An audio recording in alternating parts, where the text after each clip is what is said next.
The artist as shaman, the shaman as artist, and the inspiration for both. The idea of art as a shamanic practice, like art as a method of accessing the sort of hidden dimensions of creativity, or the dimensions that the shamans enter, maybe through medicine or through whatever methods whatever methods that people get to those spaces through.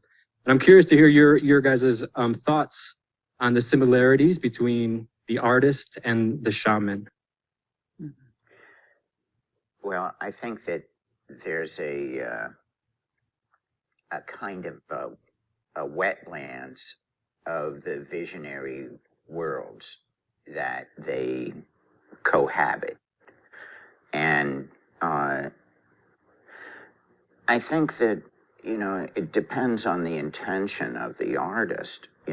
If their focus is to, like heal themselves, to heal the planet in whatever way they can be a healing force for that, or a community that they're part of or something.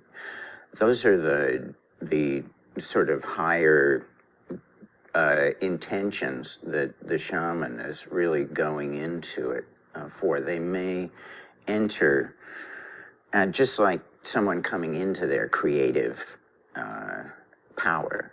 I think that there's awakenings that are similar. Often the shaman feels called from an early age, into it, as a lot of artists feel called, also into this.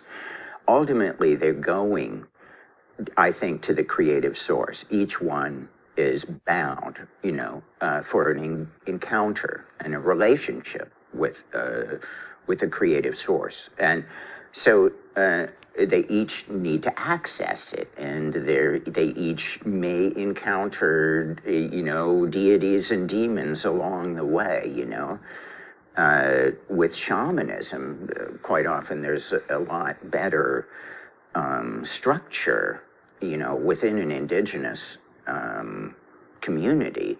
They would have, even though the shaman is a special figure, and they may even live somewhat outside of the, main center campus,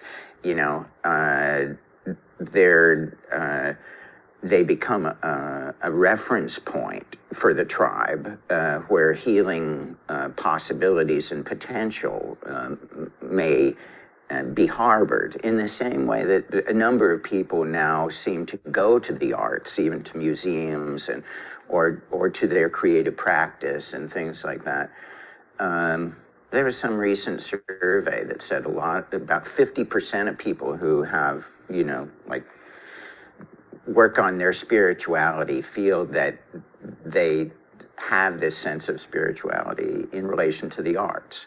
Yeah. So shamanism is that other, entry into the spirit, that people come toward with a sense of perhaps if there's something wrong, or if I need help or something like that. They're going there in order to learn more and to grow and to become better and things like that. So I think that there's a lot of resonance without collapsing them into each other. There's parallels, right? But it depends on the intentionality, I think. Spiritual imagery performs an act of psychic integration and healing by uniting opposites. Most religious symbolism brings together dualities that the intellect has taken pains to separate, such as spirit and matter, heaven and hell, female and male, yin and yang, life and death. Also, spiritual imagery can give us a new worldview, a new way to interpret reality. Since the transcendent force is embedded in sacred art, it can empower us to transform the ways we think, feel, and act by awakening our own creative spirit. The mystic artist offers gifts of sensuous beauty through art, while also offering a deeper gift, a contribution to spiritual growth. Unfortunately, in America at this time, the intelligence remain illegal substances with stiff penalties for use unless one is a Native American pursuing the religious freedom to take peyote. This is a grossly unfair restriction of religious rights for non-native peoples, which I hope will be rectified in the 21st century. One of the main problems is finding proper sacramental support structures and environments for the elixir's responsible use. Various ayahuasca churches are now cropping up, where small groups of people can journey in a supportive group setting. Alex Grey might be the most significant artist alive in a world gone post-modern, bereft of meaning and value, cut loose on a sea of irony and indifference. Alex is taking a stunning stand. There is a God, there is spirit, there is a transcendental ground and goal of human development and unfolding.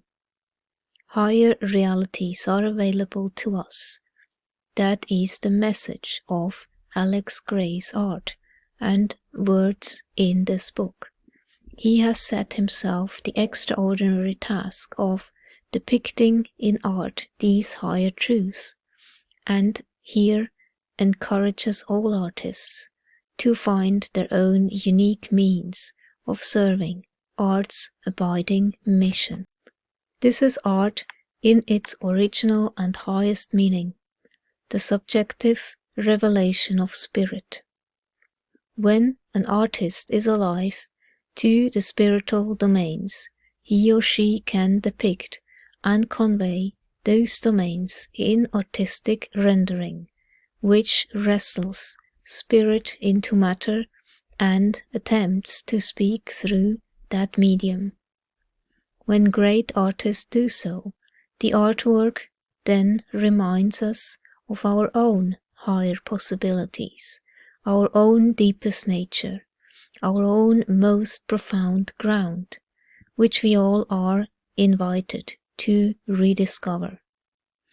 The purpose of truly transcendent art is to express something you are not yet, but that you can become. How art evolves consciousness, body, mind, spirit, shows the trajectory of the evolution of human consciousness through the physical to the mental to the transcendental.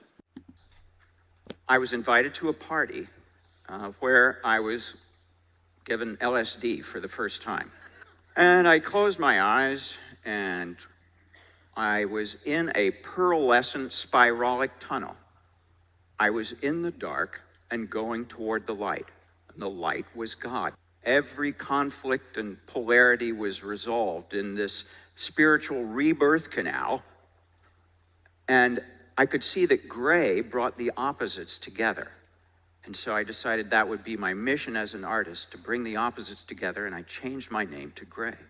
Theologue, the union of human and divine consciousness weaving the fabric of space and time in which the self and its surroundings are embedded.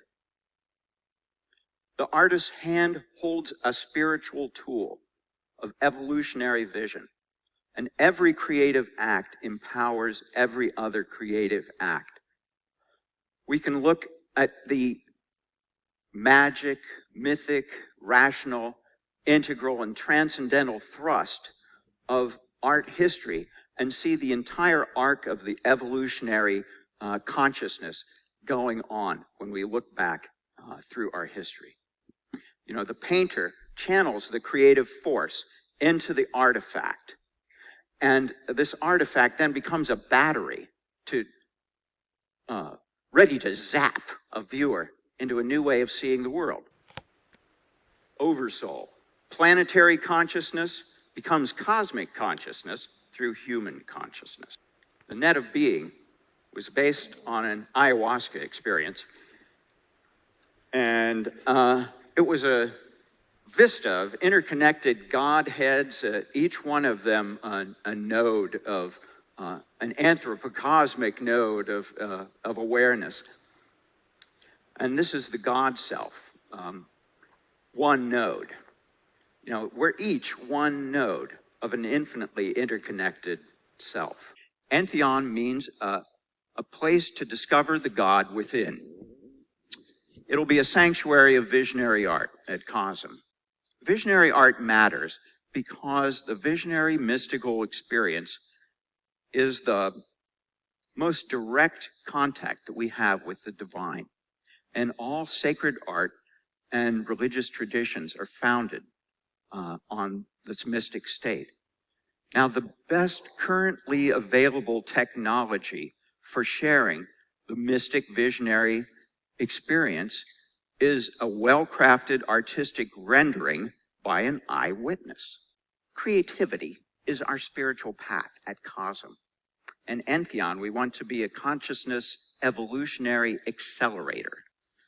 The history of science and intellectual inquiry teaches us that, as is so often the case with truly novel syntheses, established scientific and intellectual institutions are too ossified and too invested in the conventionally accepted worldview to allow the introduction of a new paradigm without putting up considerable resistance.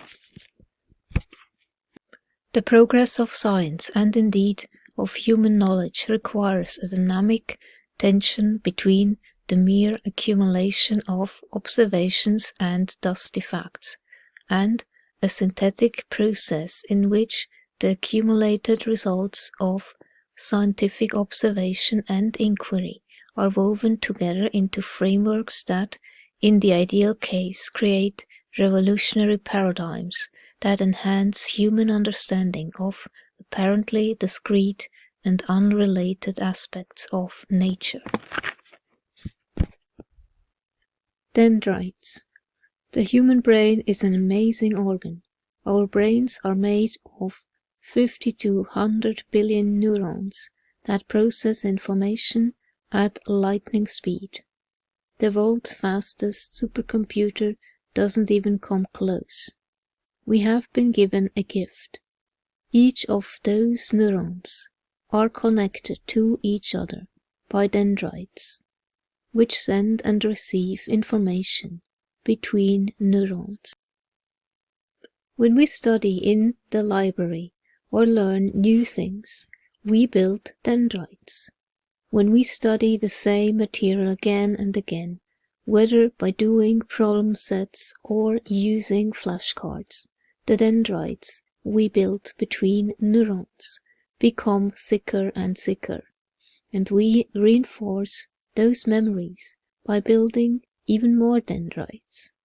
Hence, recalling that information for the upcoming test becomes easier and easier. If we barely study for a test, it is difficult to recall information because we are only using a few dendrites for a given question. It is scientifically proven that doing our homework does make a difference. More studying, more dendrites. How the remolding unfolds. Psychedelics cross the blood-brain barrier, either directly like LSD or indirectly like psilocybin. A converted active metabolite of psilocybin, the psychedelic component of magic mushrooms. Once inside the brain, the drugs target serotonin receptors, enhancing sensory input and creating the hallucinations and strong sense of connection many users report. In some cases, you may cross senses. You may see sounds or hear colors. Hallucinogens are psychoplastogens, fast-acting compounds that support structural and functional neural plasticity, meaning brain cells and pathways can be reshaped and in some cases restored after insult or injury. The root for the term literally means mind molding. Psychedelics also led to breakthrough spiritual experiences that transformed the focus of my art. My attitude regarding this early shadow work is ambivalent. If I had not performed those dark works, I would not have been inwardly pushed toward a more numinous light. Following the promptings of my artistic unconscious led me to the brink. Those disturbing visions were a form of grace forcing a turning about in my soul. The experience has given me great respect for the mystery of the creative process. We do not know where we are being led, though we might pass through miserable swamps. Our creativity can become a redemptive path. Like a tree given a miracle food that spurs rapid branch growth, neurons, brain cells supplied with a psychedelic boost, sprout dendrites. The resulting branch-like network allows for novel connections, synapses, with other neurons. Visionary drugs have provided crucial insights to artists, as is obvious by Herring's testimony and many other artists. The study of LSD and creativity was performed by Oscar Janiger, MD, and many painters during the 1960s, before LSD was made illegal. By their own assessments, the art produced by the artists while under the influence was more creative. In my own experience, LSD has provided access to very high spiritual realms, but the artwork that I produce during that time is not very accomplished. Later, when my hands are steadier, I recall the peak visions and sometimes base my work on them. The visionary substances include marijuana, hashish, DMT, LSD, mescaline, psilocybin, MDMA, 2CB, ketamine, ayahuasca, salvia divinorum, and many other natural and synthesized compounds. Each kind of sacrament has its own individual properties, such as duration and quality of mental influence. Substances like LSD tend to catalyze the visionary state, but can allow access to hellish dimensions as well as heaven worlds. MDMA has been called a heart-opening empathogen, bringing a sense of fearless appreciation of existence without the overwhelming visionary plentitude of LSD. The reset switch had been pressed so everything could run properly, thoughts could run more freely, all these networks could work again. It unlocked certain parts which were restricted before. It helped me appreciate that the world is a bigger place, that there's a lot more going on than just the minor things that were going on in my head. My previous treatments, talking therapy and meds, were next to useless, utterly useless. My experience of psilocybin has been very positive. I believe there is an unknown physiological and neurochemical change in me. I am absolutely convinced of that. And who we are, our identity really, is as a place where we practice art as a creative or spiritual path. You know, the creativity is a spiritual path. So we propose that. But this is a practice, and there's probably well, I know when I'm practicing piano, I feel that it's a spiritual practice. And when I do yoga and meditate, it's a spiritual practice. But these are, I feel, you know, the practice of art. They're art in other forms. And there's all kinds of ways of being creative. And, Yeah. yeah. Yeah, and each one of those probably are an avenue into a special area of shamanism. And shamans are quite often artists themselves. That they become I was gonna like say the that too, artists yeah. of the tribe, and Yeah, they're absolutely. making ritual objects and talismans and a variety of other. Right. We think of them Despachos. as exactly. It's very artistic. It's Many com- materials are used in a despacho, and they are considered healing arts.